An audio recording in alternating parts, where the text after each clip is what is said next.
오늘 하나님께서 우리에게 주신 말씀은 구약성경 신명기 4장 1절에서 10절까지 말씀입니다.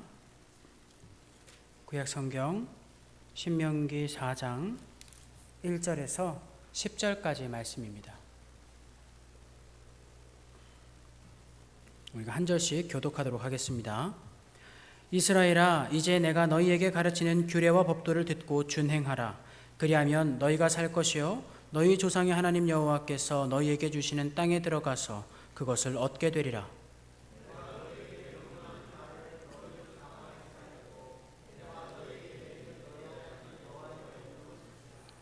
여호와께서 바알보올의 일로 말미암아 행하신 바를 너희가 눈으로 보았거니와 바알보올을 따른 모든 사람을 너희의 하나님 여호와께서 너희 가운데에서 멸망시키셨으되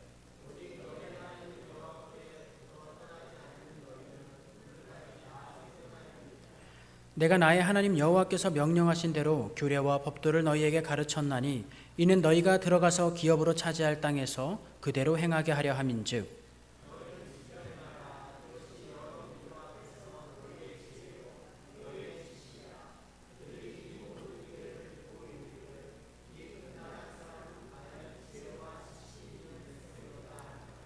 우리 하나님 여호와께서 우리가 그에게 기도할 때마다 우리에게 가까이 하심과 같이 그 신이 가까이 함을 얻은 큰 나라가 어디 있느냐?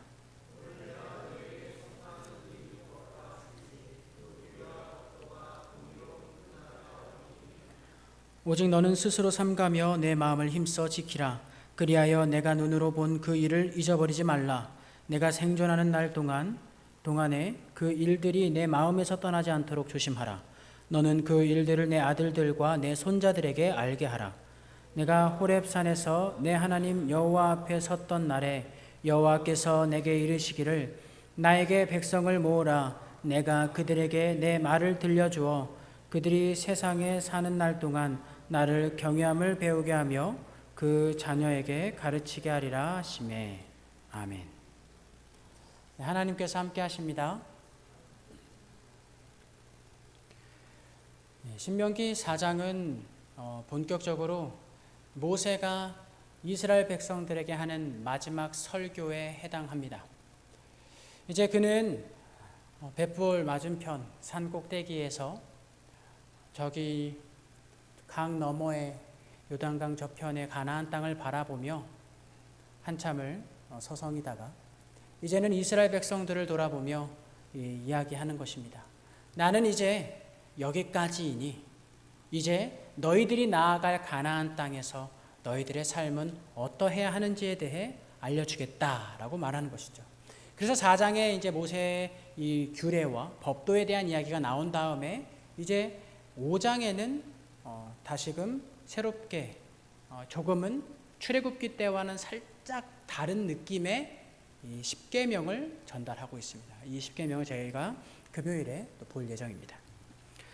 오늘 말씀에서 이 모세가 이야기하는 것의 핵심, 4장 전체의 핵심은 1절에 나타나 있습니다. 굉장히 간단한 것이죠. 내가 너희에게 가르치는 것을 듣고 너희들은 그것을 준행하라라는 것입니다. 자, 이러한 명령들이 나오게 된다면 성도님들께서는 어떤지 모르겠지만 저같이 항상 질문에 가득 차 있는 사람은 반발을 합니다. 도대체 왜 우리가 이 광야 땅에서 이만큼 했으면 됐지 가나안 땅에 들어가서까지 왜 이 규례와 이 법도를 지켜 행해야만 하는 것입니까? 라는 질문을 저 같은 사람은 합니다. 그런 질문에 대해서 모세는 바로 이어서 이렇게 이야기하는 것이죠. 그래야 그것을 지켜 준행해야만 너희가 살 것이며 약속의 땅에 들어가서 그 땅을 얻게 될 것이다 라고 말하는 것이죠. 여기에 굉장히 중요한 사실이 담겨져 있습니다. 사람들은 보통 두 가지에 대해서 소망하고 또 소원합니다. 그 두 가지는 사는 것과 얻는 것입니다. 사는 것은 건강을 비롯한 여러 환경적인 요소들에 대한 사람의 욕망으로 비롯되었고, 얻는 것은 소유와 힘에 대한 욕망에서 비롯됩니다. 즉 건강하고 좋은 환경에 살아가며 많은 것을 가지고 강한 힘을 가지고 살아가고자 하는 이 두 가지 이 성질의 소원들이 사람에게 늘 장착되어 있는 것 같습니다. 그런데 모세는 특별히 이 두 가지의 소원에 대한 주권이 하나님께 있다고 말합니다. 왜냐하면 말씀을 준행해야만 하나님께서 살게 해주실 것이고 얻게 해주실 것이라고 말씀하였기 때문입니다.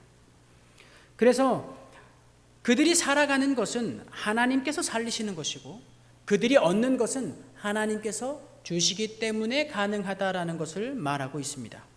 더불어 하나님께서는 이 모든 것들을 주기를 원하시는데 그 주는 것을 받는 그 책임으로서, 그 받는 백성들의 책임으로서 하나님의 말씀을 준행해야 된다고 이야기하고 있는 겁니다. 그렇게 이 1절 말씀은 하나님의 주권을 이야기함과 동시에 이스라엘과 맺으신 언약을 통해 일하시는 신실하신 하나님을 보여주면서 그래서 이것들을 동기로, 이것들을 이유로 이제 너희들은 하나님의 말씀을 지켜 행하라 라는 것을 계속해서 강조하고 있습니다. 이스라엘 백성들에게 모세는 끊임없이 이 신명기에서 같은 것을 강조합니다. 하나님을 알아라도 아니고요, 하나님을 믿어라도 아니고, 하나님을 경험하라 뭐 이런 것도 아니고, 하나님의 말씀을 행하라는 것에 굉장히 집중되어 있습니다. 그런데 우리도 이러한 말씀의 의미를 모르는 것은 아닙니다. 하나님의 말씀을 지켜 행하는 것의 강조점이 여기에뿐만 아니라 성경 전반에 나타나 있기 때문에 우리 역시도 이것을 행해야 되는 줄 압니다만, 우리는 이것에 대해서 얼마나 열심을 쏟고 있는지는 스스로에게 한번 물어볼 필요가 있을 것 같습니다. 왜냐하면 우리는 하나님의 말씀을 전부 이해할 수 없다고 여기고 또 전부 다 받아들이기에는 힘들다고 생각해서 나름대로 이해하고 받아들일 수 있는 것들에 한해서 하나님의 말씀을 지켜 행하려고 노력을 합니다. 그리고 남들만큼 우리 스스로도 나름대로 잘하는 부분들이 있기 때문에 그것에 대해서 어느 정도 만족하면서 살아가는 경향도 있습니다. 하나님의 말씀을 대할 때 우리는 이해되거나 합리적이지 못하다는 생각이 들면 쉽게 그것을 행동으로 옮기지 못하는 경향도 가지고 있습니다. 그리고 믿음도 이와 비슷하다고 여기죠. 믿음 역시 우리는 요즘에는 잘 이해가 되지 않으면 믿지 않으려고 하는 그런 모습들이 자주 나타납니다. 예전에 제가 이제 교회학교 다닐 때만 해도 하나님을 의심하는 것은 거의 목사님이 엉덩이를 때려도 뭐라고 할 수 없을 만큼 굉장히 엄격한 그런 반항이었는데요. 요즘에 청년들과 이제 이야기하고 신앙에 대한 이야기를 하다 보면요, 청년들의 특징이 있습니다. 그것은 이해를 추구하는 신앙이라는 것이죠. 무작정 믿는 것이라기보다는 왜 이런 것이고 어떻게 이렇게 된 것이고 어떤 과정을 통해 이 믿음이, 이 구원이 나에게 온 것인가에 대한 그 이해를 굉장히 추구하고 그 이해가 먼저 선행되어야지 좀 믿음으로 나아갈 수 있을 것 같다고 생각하는 청년들이 많습니다. 물론 이러한 것이 나쁘다고 생각되지도 않습니다. 그러나 실제 성경을 보면요, 이해를 하기 전에 믿음을 가지는 경우가 대부분입니다. 그리고 합리적으로 이해되지 않고 행하기 위해서 뭔가 제대로 우리의 마음속에 이해가 되지 않음에도 불구하고 그것을 행할 수밖에 없는 하나님을 향한 두려움 때문에 움직이게 되는 경우들도 많이 발견되어집니다. 그러니까 이 하나님의 말씀과 하나님의 율법과 규례들이 우리의 삶에 온전히 이해되지 않았음에도 불구하고 하나님을 경외하는 마음으로 이것을 행하게 된다는 겁니다. 그것이 성경의 이스라엘 백성들 가운데 굉장히 많이 나타나고 있는 모습들입니다. 그렇다면 과연 이것이 맞느냐라는 것이 우리의 질문 가운데, 우리의 의문 가운데 솟아나오게 됩니다. 먼저 믿음으로 돌아가 볼까요? 우리가 일상을 살아갈 때요, 믿음을 먼저 가질까요? 아니면 아는 지식을 먼저 가질까요? 믿으면 알게 될까요? 아니면 알면 믿게 될까요? 대부분 알면 믿게 될 것 같지 않습니까? 그렇죠. 제가 하나의 예를 들어드리겠습니다. 저는 꽤나 오랜 시간 동안 이제 진짜 안 합니다. 게임에 굉장히 중독되어 있었는데요. 그 게임에 중독되는 그 시간들 속에서 컴퓨터를 좋은 컴퓨터로 계속해서 업그레이드하기 위해 용산 전자상가를 많이 찾아갔습니다. 그리고 제가 꽤나 단골 손님으로서 군데군데 포진되어 있었습니다. 근데 어느 날 굉장히 좋은 매물이 인터넷의 한 글에 좋은 매물이 올라왔는데 이제 그 상호명이랑 전화번호만 띡 나와 있더라고요. 그래서 이거를 가지고 좀 찾아가야 되겠다 해서 용산으로 출발을 했습니다. 준비를 하고 채비를 하고 찾아갔는데 거기 용산에 가면은 선인상가, 선인프라자라는 큰 건물이 있습니다. 옛날 동대문에서 옷가게 팔듯이 옷가게들이 즐비하게 늘어서 있듯이 선인상가에 딱 들어가면 컴퓨터 부품을 파는 그 매장들이 즐비하게 늘어서 있었습니다. 그래서 상호명이랑 전화번호만 가지고 찾기에는 조금 벅찬 그런 공간이었죠. 그래서 전화를 계속 위치를 물어보려고 전화를 했는데 계속 부재 중이어가지고 어쨌든 뭐 일단 찾아가 보게 되었습니다. 그래서 이 선인상가 딱 들어가면은 대부분 초입에 누가 있냐면 베테랑들이 있습니다. 그 지역에서 오랫동안 장사하신 분들이 주로 초입에 포진되어 있습니다. 그래서 저는 이제 자주 거기를 왔다 갔다 했으니까 알죠. 그래서 가서 맨 앞에 있는 사장님한테 여쭤봤어요. 이러이러한 상호명이 혹시 어디 있는지 아십니까? 이렇게 물어봤더니 그 아저씨가 이렇게 이야기했습니다. 내가 20년 동안 여기에서 일을 하고 여기를 계속해서 자리하고 있었는데 그런 상호명은 들어보지도 못했다. 그러니까 제 마음속에 굉장히 좀 불편한 기색이 나타나면서 아예 헛걸음했구나라는 생각을 했습니다. 굉장히 짜증도 많이 일어났고요. 그런데 뭐 여기까지 왔으니까 그냥 돌아가기에는 시간이 아까워서 그냥 한 바퀴 돌아보자라는 생각으로 선인상가를 들어가게 됐습니다. 한 5분쯤 지났을까요? 제가 전화를 걸었던 그 가게 사장님한테서 전화가 왔습니다. 전화를 받아보니까 그 사장님이더라고요. 그래서 이게 어디에 있는 거냐고 물어보니까 그 2층 초입으로 들어오자마자 직진으로 쭉 끝까지 걸어오면은 자기네 가게가 있다고 이야기합니다. 그래서 그래요? 알겠습니다 하고 끊고 뭐 그분이 굳이 저한테 거짓말할 이유는 없을 것 같아서 쭉 걸어가 보게 되었습니다. 그래서 끝에 딱 도달했을 때 그 상점이 있었을까요? 없었을까요? 있었어요. 네. 저는 그래서 알았습니다. 그 상점이 그곳에 있다는 걸 알았어요. 제가 가지고 있는 정보는 굉장히 축소된 정보였고 정확하지 않은 정보일 수도 있는 그런 굉장히 가능성이 희박한 정보일 수도 있었습니다만 제가 그것을 믿고 그곳으로 나아가서 거기에 도달했을 때 그 가게가 그 자리에 있었을 때 저는 마침내 그것이 있다라는 사실을 알게 되었습니다. 그 이후로 한 3년 정도 제가 그 사장님이랑 컴퓨터 부품 거래를 했는데요. 혹시나 싶어서 한 3번째쯤 재방문했을 때 그 앞에 초입에 있던 아저씨한테 한 번 더 물어봤어요.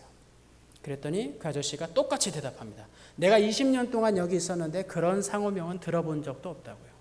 그런데 저는 더 이상 기분이 나쁘지도 어떤 의심이 들지도 않았습니다. 왜냐하면 저는 알았기 때문이에요. 저는 이미 그 상점이 거기에 있다는 걸 알기 때문입니다. 그러므로 우리의 삶의 사실 많은 부분은요, 믿고 나서 알게 됩니다. 믿고 나서 그것을 경험함으로부터 알게 되는 것들이 꽤나 많아요. 그런데 이 믿음으로 말미암아 행하기 위해서는요, 조금 강한 동기가 있어야 돼요. 마치 제가 컴퓨터를 미친 듯이 좋아했었던 것처럼 그런 강한 동기가 있어야 작은 어떤 좀 희박해 보이는 그런 가능성일지라도 행할 수 있는 용기와 어떤 동기가 일어나기 때문이죠.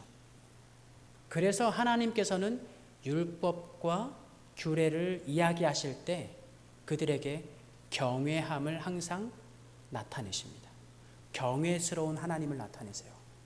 두려움 속에서 그 율법과 규례를 행할 수 있도록 도우십니다.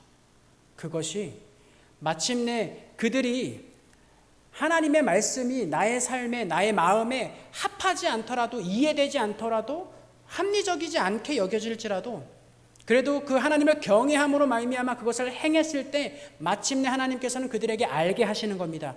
그 율법과 규례를 행하는 것이 그들에게 삶이며 그들에게 하나님으로부터 얻어지는 소유로 말미암아 기뻐할 수 있는 비밀이라는 걸 알게 하신다는 겁니다.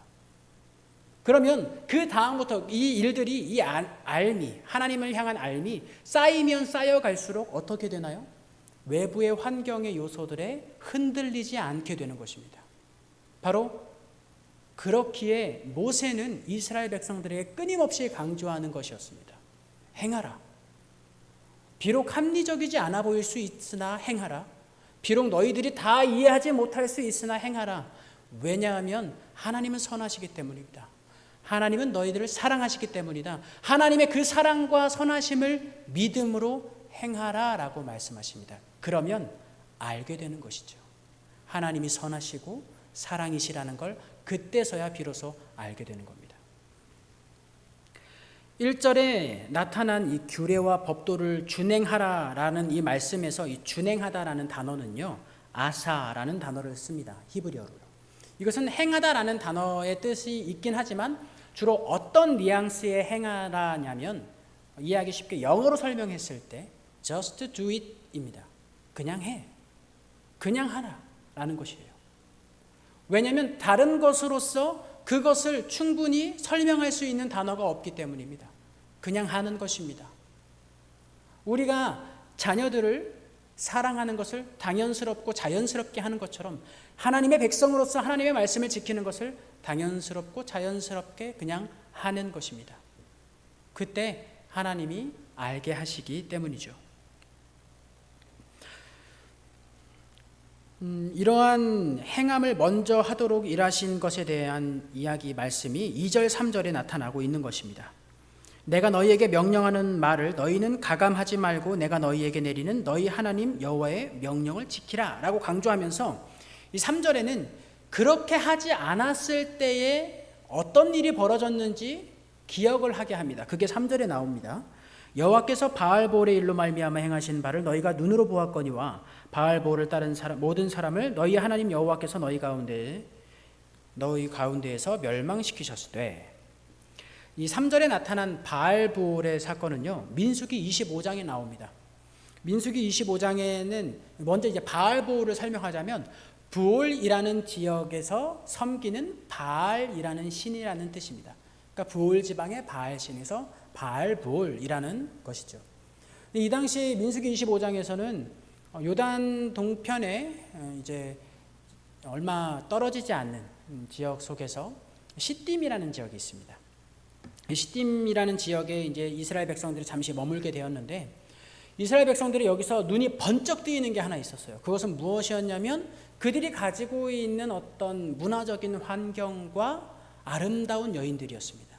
자, 광야에서 맨날 좀 꾀죄죄한 모습의 여인들만 바라보다가 남자들의 입장에서 시딤의 여인들을 바라보니까 굉장히 좀 깔끔하고 단정하며 치장을 하는 모습을 보이는 겁니다. 그러자 남자들 눈들이 다 돌아버렸어요.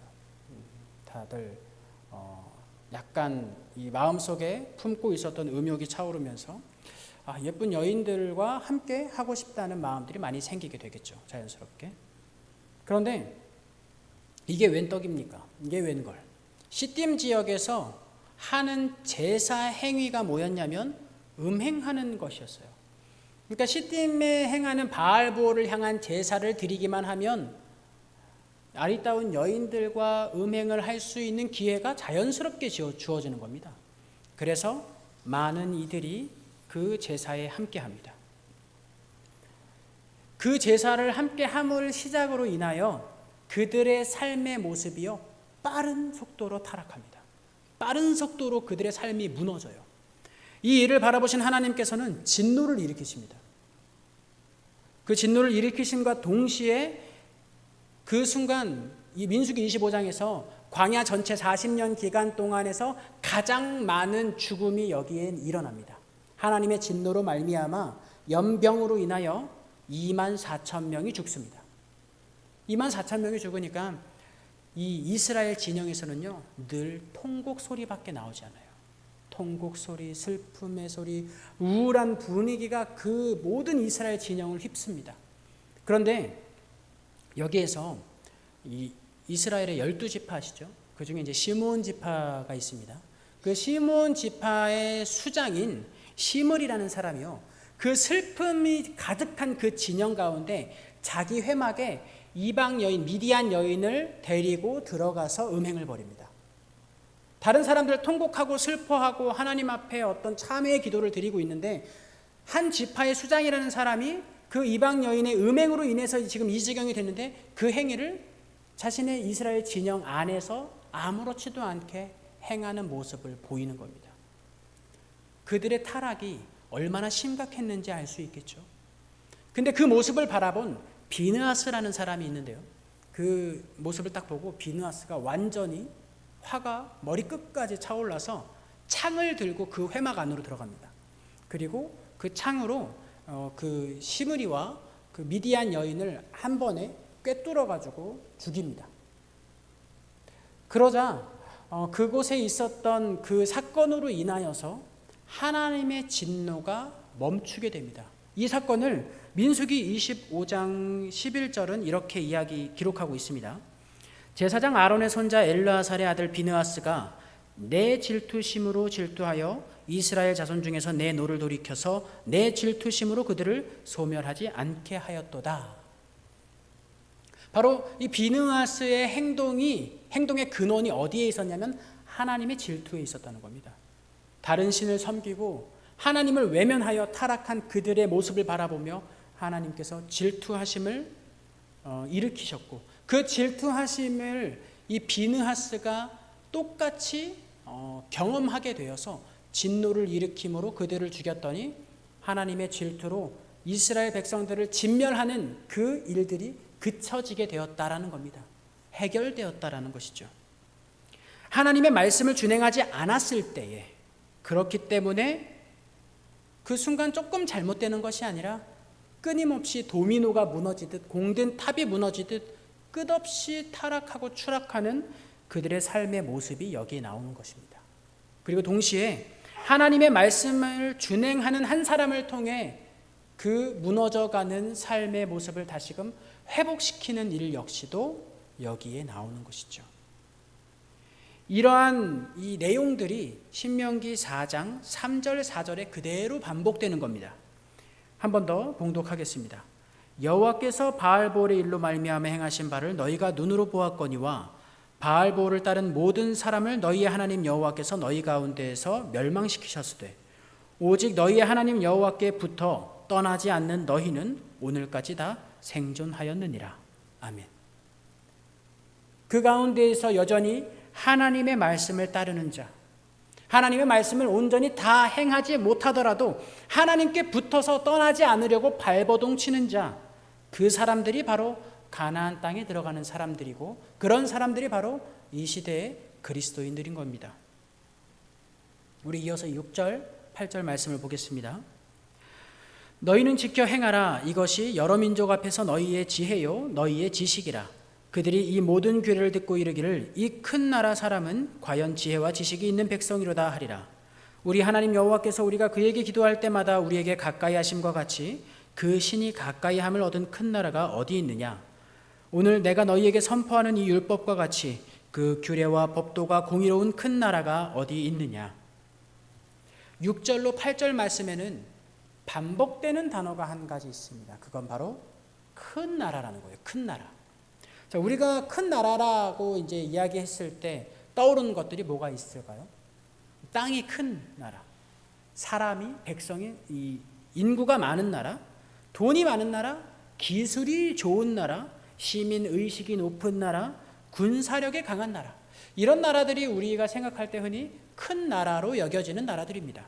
자, 그러나 하나님의 말씀 속에서 나타나는 큰 나라는 뭐냐면요, 하나님의 말씀을 지켜 행하는 나라가 큰 나라라고 이야기합니다. 왜냐하면 하나님의 말씀이 이 세상의 그 어떤 규례와 법도보다도 공의롭기 때문입니다. 또 그 하나님이 늘 사람과 관계하시고 동행하시길 원하시기 때문입니다. 이 세상에 있는 그 어떤 이방에 있는 신들보다도 하나님만이 오직 사람들과 긴밀한 관계 속에서, 심지어 대등한 관계 속에서 관계하려고 하십니다. 종과 주인뿐만 아니라 아버지와 아들로서, 참된 친구로서 함께 동역하려고 하시는 분이 하나님이십니다. 그런 하나님이 어디 있느냐라는 것이죠.